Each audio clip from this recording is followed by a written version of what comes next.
Hello good afternoon student. Last lecture में हमने chapter 3 देखा सवैये, तो उसका थोड़ा सा रह गया था। तो स्वाध्याय से स्टार्ट करेंगे हम। निम्नलिखित प्रश्नों के नीचे दिए गए विकल्प में से सही विकल्प चुनकर उत्तर लिखिए। तो फर्स्ट नंबर है, यमुना किनारे कदम की डाल पर रसखान किस रूप में बसना चाहते हैं? कि यमुना किनारे कदम की डाल पर रसखान किस रूप में बसना चाहते हैं? तो फर्स्ट है पशु, सेकंड है भगवान, थर्ड है पक्षी, फोर्थ है मनुष्य। तो कदम की डाल पर किस रूप में बसना चाहते हैं रसखान? पक्षी के रूप में। सेकंड नंबर, 8 सिद्धियों और नवनिधि का सुख प्राप्त होता है। तो आंसर है नंद जी की घेनु चराने में, यमुना किनारे स्नान कराने में, कदम के वृक्ष पर बसने में, के मुरली बजाने में। कि 8 सिद्धि और नवनिधि का सुख प्राप्त होता है। तो क्या होता है? उसका आंसर है नंद की घेनु चराने में। कि नंद की क्या चराने में? घेनु मीन्स गाय। थर्ड नंबर, कलधोत के धाम का अर्थ होता है काली यमुना नदी, सोने का राजमहल, चांदी का राजमहल, कि कृष्ण का राजमहल। कि कलधोत का धाम का अर्थ क्या है? सोने का महल। फोर्थ नंबर, गोपी गले में खाली जगह माला पहनना चाहती है। ऑप्शन है सोने की, हीरो की, मोतियों की, कि गूंजों की। कि कौन सी माला पहनना चाहती है? गूंजों की माला पहनना चाहती है। क्वेश्चन नंबर 2, निम्नलिखित प्रश्नों के एक एक वाक्य में उत्तर लिखिए। तो मनुष्य के रूप में रसखान कहाँ बसना चाहते हैं? कि मनुष्य के रूप में रसखान कहाँ बसना चाहते हैं? तो मनुष्य के रूप में रसखान गोकुल में बसना चाहते हैं। आंसर है पशु के रूप में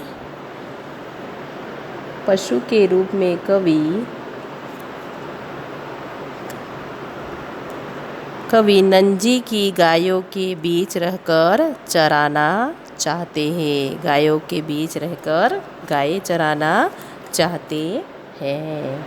थर्ड नंबर, रसखान किस पर्वत का पत्थर बनना चाहते हैं?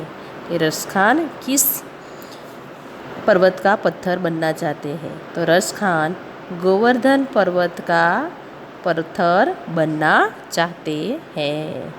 फोर्थ नंबर, पशु योनि में जन्म मिलने पर कवि क्या करना चाहते हैं? कि पशु योनि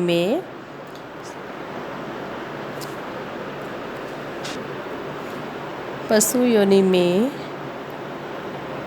जन्म मिलने पर कवि श्री कृष्ण की गायों के साथ चराने का मौका मिले, ऐसा रसखान कहते हैं। क्वेश्चन नंबर 3, निम्नलिखित प्रश्नों के उत्तर 2-3 वाक्यों में लिखो। फर्स्ट नंबर, लकुटी लेकर रसखान क्या करना चाहते हैं और क्यों? कि लकुटी लेकर रसखान क्या करना चाहते हैं? तो कवि रसखान अगले जन्म में श्री कृष्ण की जन्मभूमि में जन्म लेना चाहते हैं, भले ही वह पत्थर के रूप में ही क्यों न हो। वे उस पर्वत का पत्थर होना चाहते हैं जिसे कृष्ण ने अपने हाथों पर उठा लिया था। इसका कारण यह है कि वे उस पहाड़ का पत्थर बनकर अपने आप को धन्य मानेंगे, क्योंकि उस पर्वत को श्री कृष्ण ने स्पर्श किया था। किसने किया था? श्री कृष्ण ने अपने हाथों से उसको उठाया था। इसीलिए कवि रसखान कहते हैं कि वो एक पत्थर बनना चाहते हैं। कहाँ का? गोवर्धन पर्वत का। नेक्स्ट क्वेश्चन, श्री कृष्ण को रिझाने के लिए गोपी क्या क्या करना चाहती है? कि श्री कृष्ण को रिझाने के लिए गोपी क्या क्या करवाना चाहती है? तो श्री कृष्ण को रिझाने के लिए गोपियाँ श्री कृष्ण के तरह तरह के स्वांग करना चाहती है। वे कृष्ण की तरह अपने सिर पर मोर पंख धारण करना चाहती है। गूंजों की माला गले में पहनना चाहती है तथा पीतम्बर ओढ़कर और हाथों में लाठी लेकर गायों के पीछे ग्वालों के साथ साथ वन में भटकना चाहती है। गोपी कृष्ण को रिझाने के क्या क्या करती है? देखो कि अपने सिर पर पंख धारण करेगी, मोर पंख, और गूंजों की माला पहनेगी और पीतम्बर ओढ़कर ग्वालों के साथ कहाँ भटकेगी? जंगल में। नेक्स्ट क्वेश्चन, गोपी कृष्ण की मुरली को अपने अधरों पर क्यों नहीं रखना चाहती? कि अपने होठों पर क्यों नहीं रखना चाहती? तो आंसर है, गोपियों का श्री कृष्ण के निश्चल प्रेम है। वे नहीं चाहती कि कृष्ण की मुरली को वे अपने होठों पर रखकर झूठी करे। वे इस चेष्टा को अपने प्रिय के साथ विश्वासघात मानती है कि जो कृष्ण भगवान ने मुरली बजाई थी अपने होठों से, तो उसे झूठा नहीं करनी चाहती और इसीलिए वो उसे मुरली को अधरों पर नहीं रखना चाहती। अब है क्वेश्चन नंबर 4। निम्नलिखित प्रश्नों के 4-5 वाक्यों में उत्तर लिखिए। अब है 4-5 वाक्यों में आपको उत्तर देने हैं। आपको हिंदी की नोटबुक में गुड राइटिंग में लिखना है। फर्स्ट क्वेश्चन, रसखान श्री कृष्ण का सामीप्य किन रूपों में किस प्रकार चाहते हैं? आंसर है, कवि रसखान श्री कृष्ण और उनकी लीलास्थली से अभिभूत है। वे हर उस चीज़ से समापित चाहते हैं जिसका संबंध श्री कृष्ण से रहा है। वे अगले जन्म में गोकुल गांव में जन्म लेकर वहाँ के ग्वालों के बीच उसी तरह रहना चाहते हैं जैसे कृष्ण रहते हैं। श्री कृष्ण बचपन में नंद की गाय चराने जाया करते थे। वे पशु के रूप में जन्म लेकर नंद की गायों के बीच चरना चाहते हैं। यमुना के किनारे कदम के पेड़ों पर चढ़कर बचपन में श्री कृष्ण ग्वालों के साथ खेला करते थे। पक्षी के रूप में जन्म लेकर रसखान इन्हीं कदम के वृक्ष पर बसेरा करना चाहते हैं। इतना ही नहीं, यदि अगले जन्म में वे पत्थर बने तो उसी पहाड़ का पत्थर बनने की कामना करते हैं जिसे श्री कृष्ण ने अपने हाथों से उठा लिया था, यानी उसका उन्होंने स्पर्श किया था। तो इसीलिए रसखान श्री कृष्ण के समीप रहना चाहते हैं। क्वेश्चन नंबर 2, कवि श्री कृष्ण से संबंधित किन वस्तुओं की अभिलाषा करता है? इनके लिए वह किन वस्तुओं को छोड़ने के लिए तैयार है? कि कवि श्री कृष्ण से संबंधित किस वस्तुओं की अभिलाषा करते हैं और किन वस्तुओं को छोड़ना की तैयारी कर रहे हैं? तो आंसर है, कवि रसखान की श्री कृष्ण के प्रति अनन्य श्रद्धा है। वे हर हाल में श्री कृष्ण के समीप रहना चाहते हैं। इसके लिए वे उन वस्तुओं की अभिलाषा करते हैं जिसका संबंध श्री कृष्ण से रहा है। श्री कृष्ण की लाठी और कमली लेकर वन में गाय चराने जाया करते थे। इसी लाठी और कमली पर वे आकाश, पाताल और मृत्युलोक तीनों लोकों के राज्य की भी तुच्छ मानते हैं और उसे खुशी खुशी छोड़ने को तैयार है। नंद की गायों को चराने के सुख को वे आठों सिद्धियों और नवों निधियों से भी बढ़कर मानते हैं। इसे पाने के लिए वे उन्हें सहर्ष छोड़ने को तैयार है। व्रज के जिन वनों, बगीचों और सरोवर का संबंध श्री कृष्ण से रहा है, उन्हें देखने की उनके मन में बड़ी अभिलाषा है। इतना ही नहीं, वे व्रज की कांटेदार झाड़ियों के लिए सोने से बने करोड़ों महलों को भी न्यौछावर करने की तैयारी कर रहे हैं। क्वेश्चन नंबर 3, कृष्ण की मुरली का व्रज की स्त्रियों पर क्या प्रभाव पड़ा? कि व्रज की स्त्रियों पर श्री कृष्ण क्या क्या प्रभाव पड़ा? तो व्रज की स्त्रियां श्री कृष्ण की मुरली की धुन की दीवानी थी। श्री कृष्ण ने अपनी मुरली की मनमोहक तान से व्रज की समस्त स्त्रियों को रिझा लिया था। अपनी मुरली की धुन से जैसे उन्होंने व्रज की स्त्रियों पर कुछ ऐसा जादू टोना सा कर दिया था कि वे उनके हृदय में घर कर गए थे। हालत ऐसी हो गई थी कि किसी को किसी की परवाह नहीं थी। व्रज के सारे स्त्री पुरुष श्री कृष्ण की मुरली की धुन पर मुग्ध हो गए थे। देखो कि श्री कृष्ण की मुरली से सारी स्त्रियों की हालत कैसी हो गई थी? दीवानी सी बन गई थी। उसको मनमोहित कर लिया था और समस्त स्त्रियों को रिझा लिया था, है ना। अब है क्वेश्चन नंबर 4, कृष्ण के प्रति अपनी भक्ति प्रदर्शित करने के लिए रसखान क्या क्या न्यौछावर करना चाहते हैं? ये रसखान क्या क्या न्यौछावर करना चाहते हैं? तो श्री कृष्ण के प्रति अपनी भक्ति में रसखान मन में श्री कृष्ण के प्रति अपार श्रद्धा है। वे अपने आराध्य देव के प्रति समर्पित है। श्री कृष्ण का लकुटी मीन्स लकड़ी और कमली लेकर गायों को चराने के लिए वन में जाने वाला रूप उनके मन में समाया हुआ है। उस रूप का दर्शन करने के लिए वे तीनों लोकों के राजा को न्यौछावर करने को तत्पर है। नंद की जिन गायों को उनके आराध्य देव श्री कृष्ण ने चराया था, वे उन गायों को चराकर अद्भुत सुख प्राप्त करना चाहते हैं।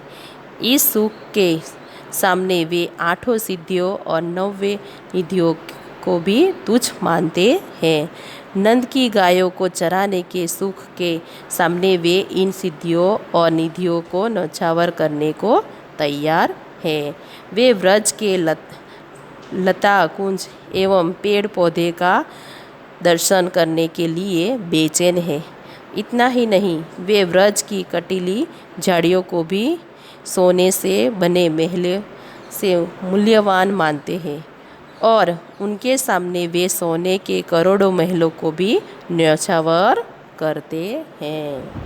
देखो रसखान ऐसा कवि कहते हैं। अब है उति जोड़े मिलाइए।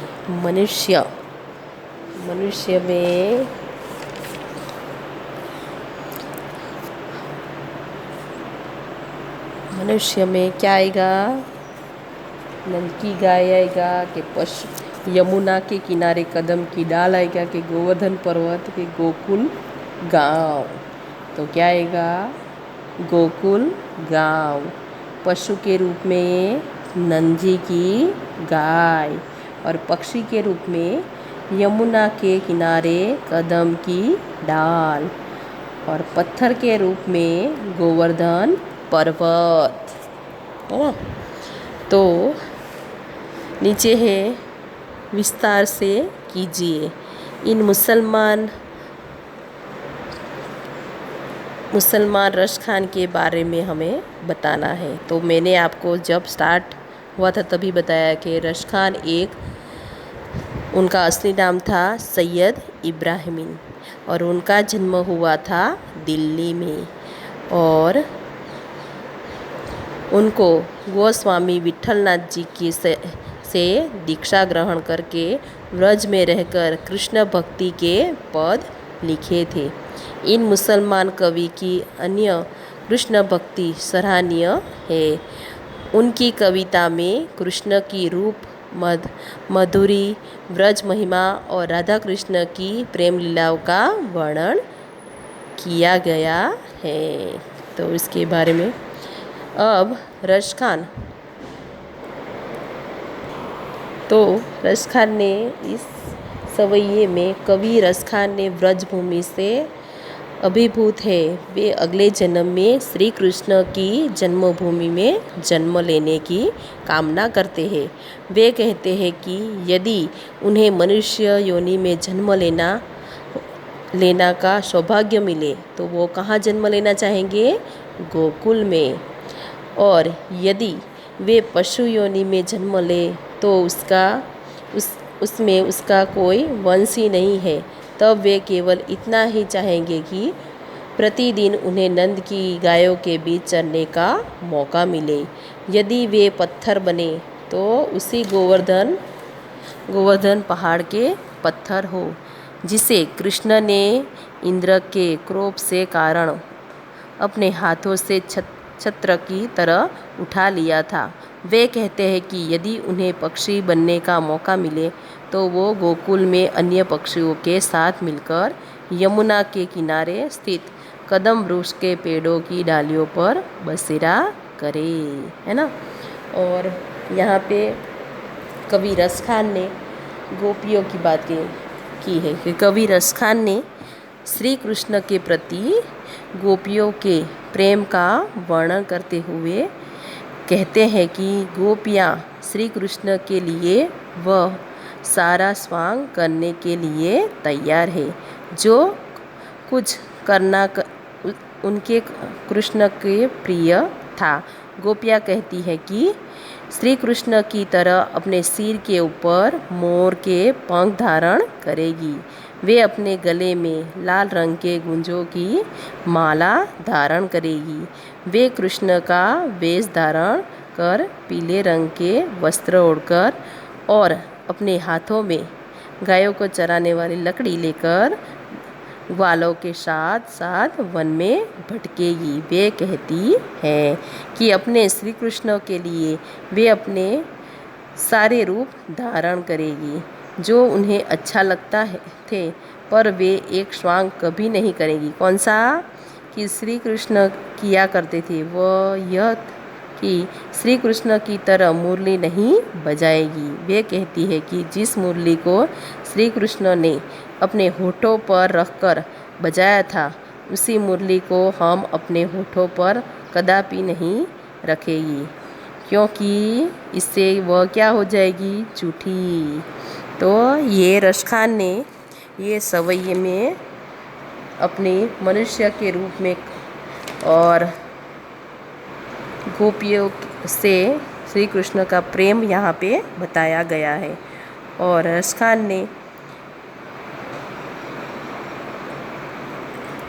ने ये 4 सवैये दिए हैं, उसके बारे में उसके ऊपर प्रेम, जैसे कि समय से नंद जी के छोरा मीन्स बेटा, जिस कृष्ण वन में गायों को चराने गए हैं और अपनी मुरली की मनमोहक तान से यहाँ की गायों को रिझाया। किसको रिझाया था? गायों को, गोपियों को, और जैसे किसी ने जादू टोना सा कर दिया है कि और जन जन में, हृदय में, घर घर में कौन बसा है? कृष्ण भगवान। इसीलिए यहाँ पे रश खान ने पूरे सवैये में उसकी प्रेम लीला बताई गई है। तो ऐसे भी रश खान के अनेक ऐसे कविता है जिसमें श्री कृष्ण के प्रति उसकी प्रेम दर्शाया गया है और पवित्र प्रेम की झलक यहाँ पे दिखाई गई है। तो यहाँ पे हमारा ये चैप्टर कंप्लीट हुआ। अब नेक्स्ट लेक्चर में न्यू चैप्टर हम स्टार्ट करेंगे। Thank you.